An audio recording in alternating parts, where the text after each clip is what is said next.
La princesse Yananga, l'incarnation de la force, courage et bravoure de la femme africaine. C'était avant la naissance de l'empire Mossi, il y a très longtemps, au royaume de Dagomba. Situé dans le nord du Ghana actuel et dont la capitale était Gambaga. Un grand roi, Nédéga, régnait sur le Dagomba et assurait la paix, la sécurité et la prospérité de son peuple. Un royaume qui était fort et prospère apporte toujours son lot de jaloux. Et le roi était sans cesse attaqué par les peuples voisins, principalement par les razzias, des guerriers malinqués qui habitaient plus au sud.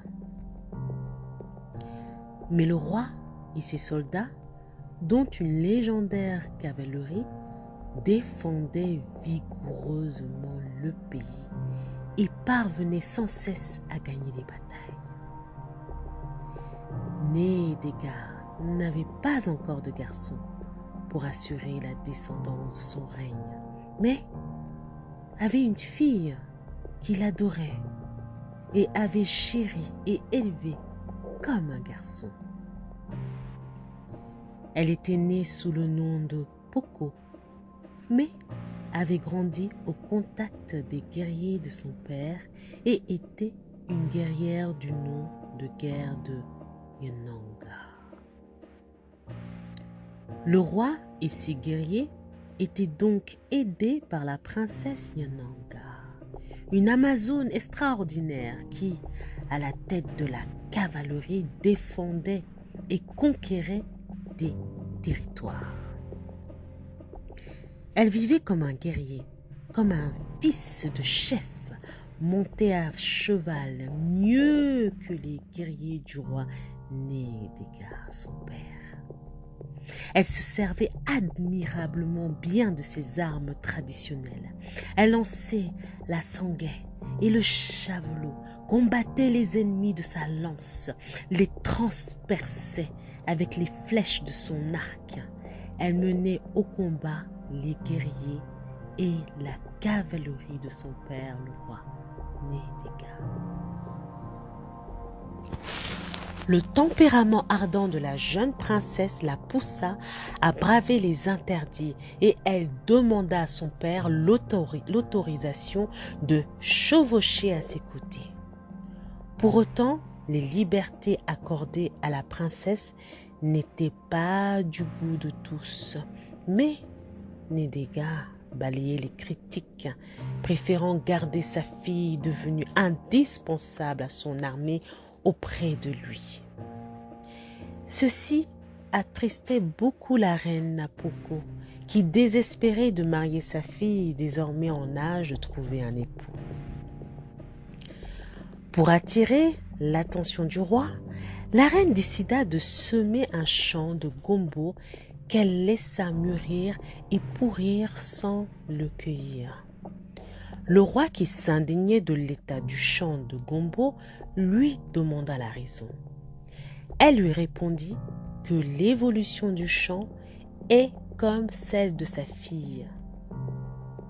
Si un fruit mûr n'est pas enlevé, il durcit ou il pourrit sur l'arbre, dit-elle.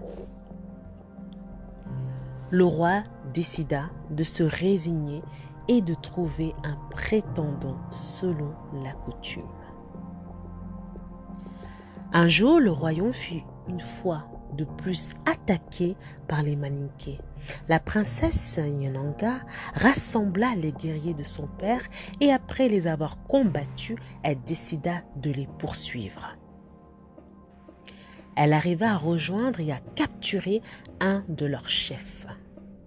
Sur le chemin du retour, le cheval de la princesse s'emballa et se mit à courir sans s'arrêter.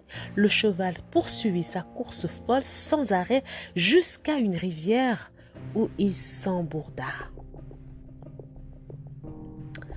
projetant la princesse Yananga dans la rivière. C'est en ce moment qu'un chasseur d'éléphants, répondant au nom de Rialé, qui était en brousse, la repêcha et la ramena jusqu'à son campement. Après que cette dernière eut repris ses esprits et se soit remis, Rialé tomba sous le charme de la princesse Yananga.